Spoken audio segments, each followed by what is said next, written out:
Okay, so this is basically going to be one in a long series of videos about Japan when I went there in 2005 and 2007. So let me know for future videos what you might like or might not like about this and so forth, and I'll try and change things because this is something new for me too. I've never really done a video like this.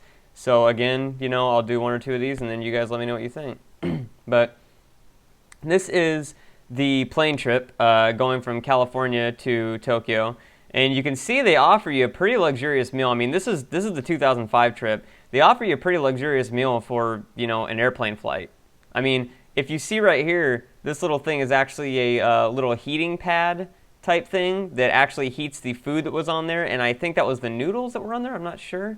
Another picture of it. Oh, that's what it heated right there. It heated that little thing. There's like eggs and some meat and some peas and carrots and stuff like that, you know.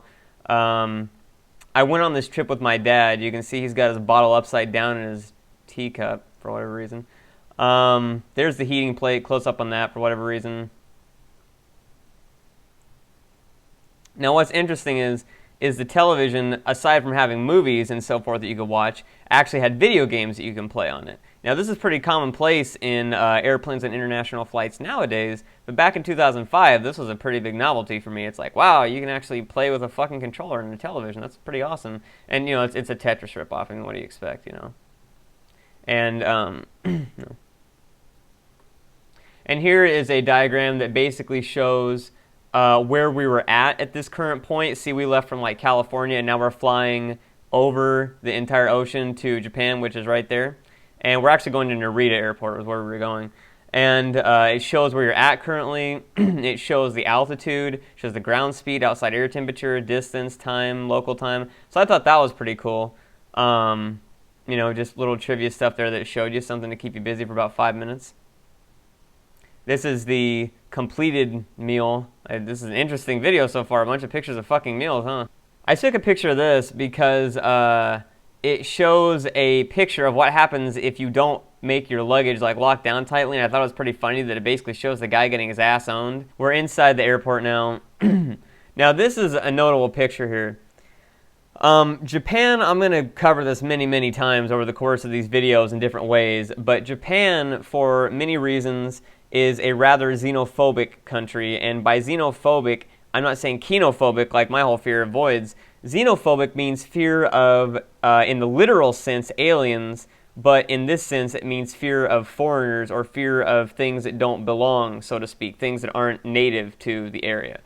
And so this isn't to say that by definition, if you're Japanese or from Japan, that you're automatically like racist or afraid of like foreigners, but the culture itself and the, you know, statistic average is somewhat xenophobic. They've actually done polls where they say, where do you think most crimes come from in like Tokyo? And it's like 90% of people voted foreigners pretty much. And if you're like, it's like sort of like a society where like if you're a natural born Japanese and you steal a candy bar, something like that, even though theft basically never happens there, you're going to get like 1/10 the punishment that I would as like a foreigner. Like if I do that, I'm fucking getting hauled down to fucking ass whooping jail. I'm not seeing the light of day for a while. It's pretty fucking severe. It's lightened up obviously in current years because with the newer generation of Japanese and foreigners coming in and so forth, it's like the tension's lessened a lot. But it is pretty rare to see, you know, a black guy just standing around. It is pretty rare to see anybody that's not Japanese. It's a real mindfuck when you come from America and all around you there's black people, Mexican people, white people, Asian people, you know, all this stuff, like all these different cultures, Chinese, Japanese, Korean, Irish, Welsh, German, everything, you know, and then you go to Japan and it's like 99.9%, 99.9% Japanese people. It's really weird. So it is odd to see a black guy standing out, and I kept this picture notably because this specific guy I ran into like 4 times on this trip in different cities in Tokyo. I don't know how, but he was wearing the same clothes each time. That's what's even more bizarre. So I was like, I don't know what the fuck's going on there, but so here are the famous vending machines that everybody and their mom, I'm sure, has heard about, and I took quite a few pictures of these, notably because the drinks in them are pretty fucking weird, like a fucking Kit Kat drink. I don't know what to say about that one. I don't know what that could possibly even taste like.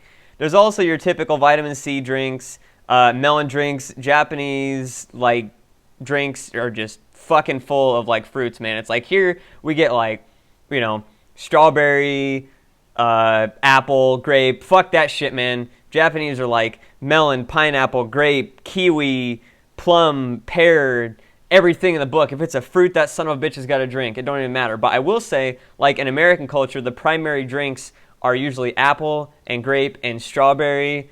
In Japan, it's usually kiwi, plum, grape, and melon. So it's a different assortment. You don't see stuff like, you don't see apple there much at all. Like, and comparatively, you do see it some, but you don't see it nearly as much. And you don't really see grape much at all. I don't know why. But also, coffee's out the ass, man. Coffee's everywhere. Just coffee mania. And so, yeah, coffee machines and, you know, vending machines. Now, I took this picture because I'm sure a lot of you know what Ritz Bits sandwiches are.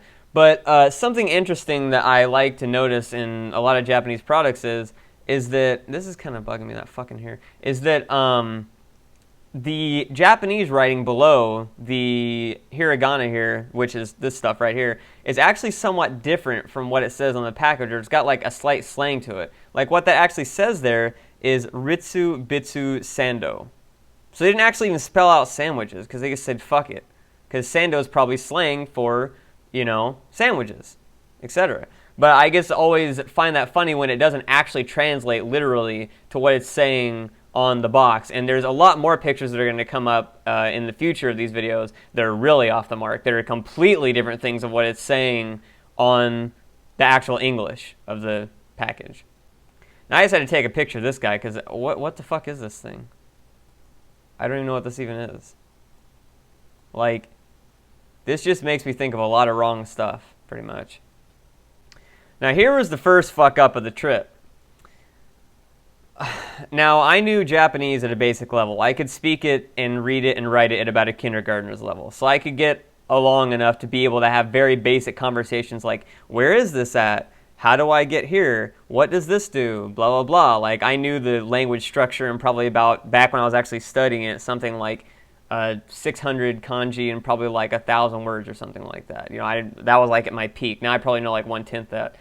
But we went on the wrong exit, basically. We took the wrong exit to get out of there. So instead of taking like the direct to Tokyo route from Narita, we totally fucked ourselves and went on this like train, and by total luck, I'm going to say this. The Japanese culture may be somewhat xenophobic to foreigners, or at least like some Japanese are, but man, if you need help and you can speak even this much Japanese, they will bend over backwards for you to help you. It's ridiculous. Like America, you want help from somebody? Like you ask a guy, hey, where's some of that? That's the kind of reaction you get from like the average like person walking by on the street, unless you're like in a really friendly town or something like that. You're like, hey man, can you tell me that? Don't look at him, Billy. He's asking for help on a map. What's wrong with him? Like that's what you're gonna get. You do that in Japan. And I actually asked the guy where Drum Mania was at because I couldn't find it in the arcade. And I asked him in English, and he didn't know English. And he's like, you know, no ego, you know. And I asked him in Japanese, and he fucking jumped 3 feet off the floor. I'm saying like Bruce Lee jumping off the floor here, okay?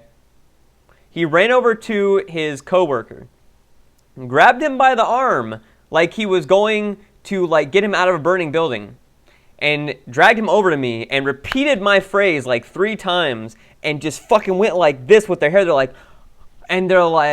just kept on saying like, hi, yes, like over and over and over. And they whipped out a map from who knows where and flipped that shit out and pointed out another arcade that had Drum Mania, not their arcade, walked me out on the street like 2 blocks down to where this arcade was at and told me that's where it was at.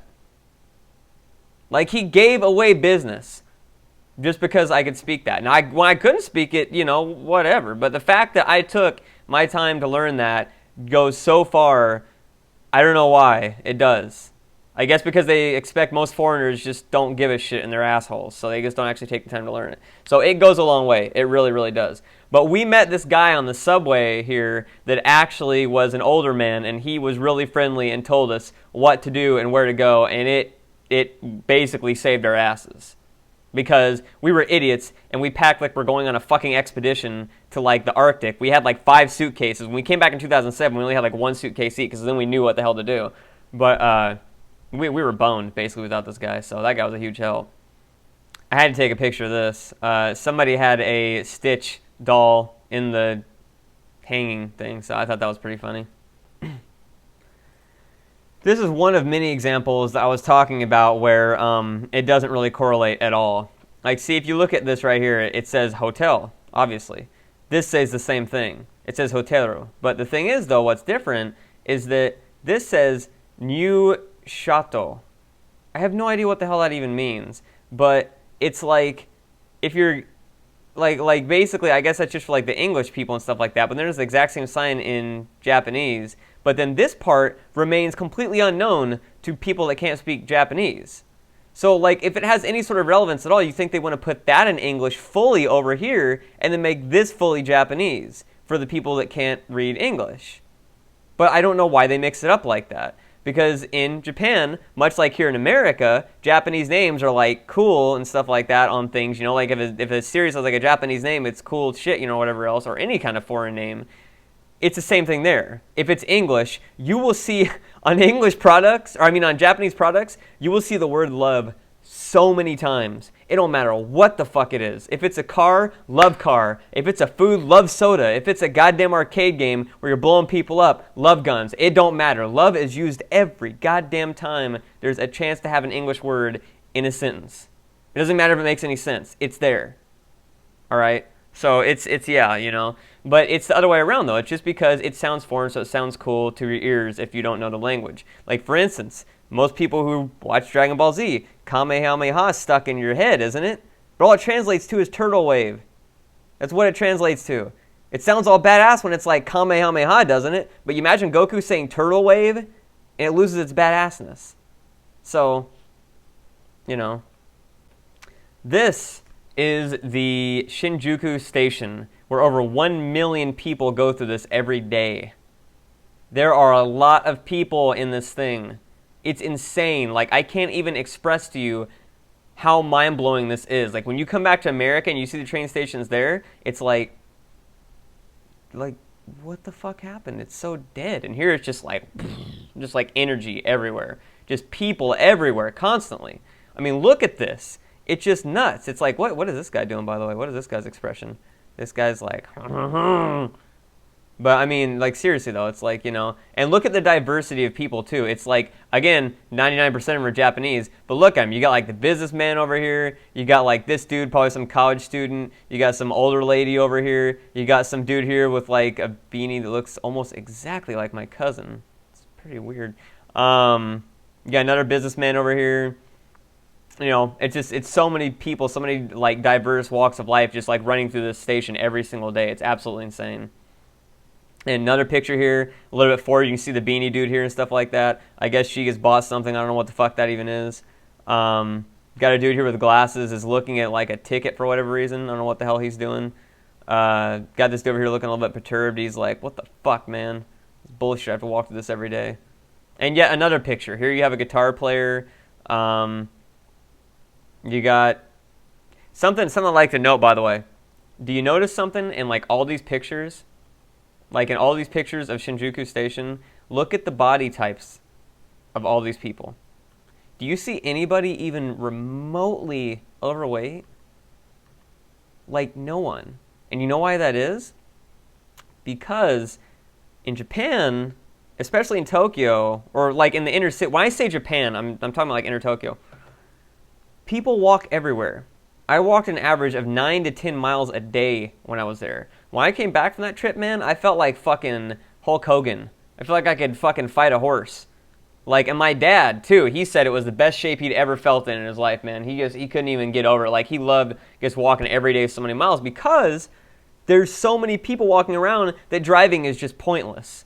You're never going to get anywhere driving. And the whole time we were there, we saw like one gas station. So driving is basically like a luxury there in the inner city. Like if you drive, you're either rich or you just don't give a shit. That's pretty much it. Like if you need to get somewhere fast, you use a taxi. Taxis are like a quarter or $1 at most. And they get you wherever you want in the city. And the real thing is the train stations, man. The train stations will get you anywhere you want in inner Tokyo for like $3 tops, round trip. And those fuckers fly and they arrive like every 3 to 4 minutes. So there's really no point to do anything but walking or trains or taxis.